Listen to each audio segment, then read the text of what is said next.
വിശുദ്ധ പൗലോസ് അപ്പോസ്തലൻ റോമാക്കാർക്ക് എഴുതിയ ലേഖനത്തിൽ നിന്ന് 16-ാം അധ്യായം 17 മുതൽ 27 വരെയുള്ള വാക്യങ്ങൾ.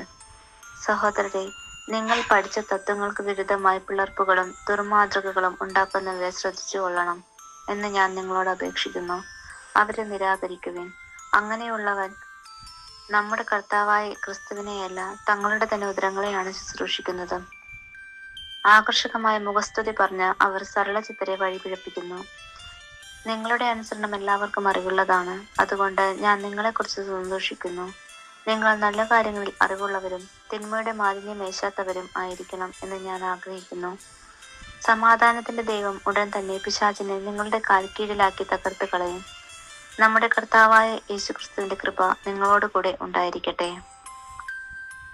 എന്റെ സഹപ്രവർത്തകനായ തിമോഥെയോസും എന്റെ ബന്ധുക്കളായ ലൂസിയോസും യാസോനും സൊസിപാത്തറും നിങ്ങൾക്ക് വന്ദനം പറയുന്നു.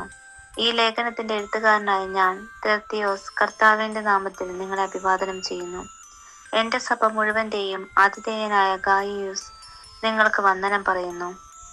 നഗരത്തിലെ ഖജനാവുകാരനായ എറാസ്തോസും സഹോദരനായ ക്വാർത്തോസും നിങ്ങൾക്ക് വന്ദനം പറയുന്നു. എന്റെ സുവിശേഷം അനുസരിച്ചും യേശുക്രിസ്തുവിനെ കുറിച്ചുള്ള പ്രഘോഷണം അനുസരിച്ചും രഹസ്യത്തിന്റെ വെളിപാടനുസരിച്ചും നിങ്ങളെ ബലപ്പെടുത്താൻ കഴിവുള്ളവനാണ് ദൈവം. യുഗയുഗാന്തരങ്ങളായി നിഗൂഢമായിരുന്ന രഹസ്യം അവിടുന്ന് പ്രവാചകന്മാരുടെ ലിഖിതങ്ങൾ വഴി ഇപ്പോൾ വെളിപ്പെടുത്തി. ഈ രഹസ്യം നിത്യനായ ദൈവത്തിന്റെ ആജ്ഞയനുസരിച്ച് വിശ്വാസത്തിന്റെ അനുസരണത്തിനായി സകല ജനപദങ്ങൾക്കും അറിയപ്പെട്ടിരിക്കുകയാണ്. സർവജ്ഞനായ ആ ഏക ദൈവത്തിന് യേശുക്രിസ്തു വഴി എന്നേക്കും മഹത്വമുണ്ടായിരിക്കട്ടെ. ആമേൻ. വിശുദ്ധ യോഹന്നാൻ എഴുതിയ സുവിശേഷം 2-ാം അധ്യായം 1 മുതൽ 12 വരെയുള്ള വാക്യങ്ങൾ.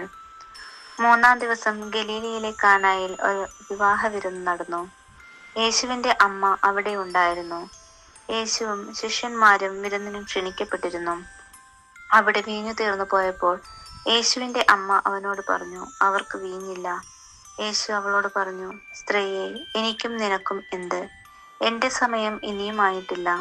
അവന്റെ അമ്മ പരിചാരകരോട് പറഞ്ഞു, അവൻ നിങ്ങളോട് പറയുന്നത് ചെയ്യുവിൻ. യഹൂദരുടെ ശുദ്ധീകരണ കർമ്മത്തിനുള്ള വെള്ളം നിറയ്ക്കുന്ന 6 കൽഭരണികൾ അവിടെ ഉണ്ടായിരുന്നു. ഓരോന്നിലും 2-3 അളവ് വെള്ളം കൊള്ളുമായിരുന്നു. ഭരണികളിൽ വെള്ളം നിറയ്ക്കാൻ എന്ന് യേശു അവരോട് കൽപ്പിച്ചു. അവർ അവയെല്ലാം വക്കോളം നിറച്ചു.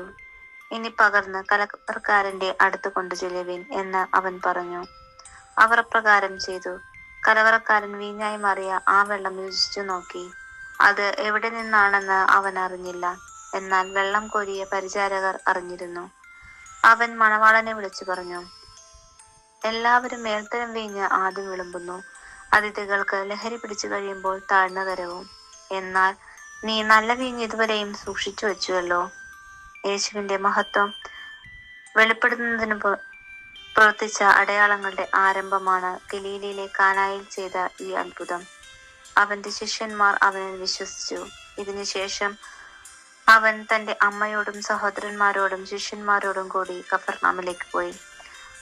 അവർ അവിടെ ഏതാനും ദിവസം താമസിച്ചു. ദൈവവചനമാണ് നാം കേട്ടത്.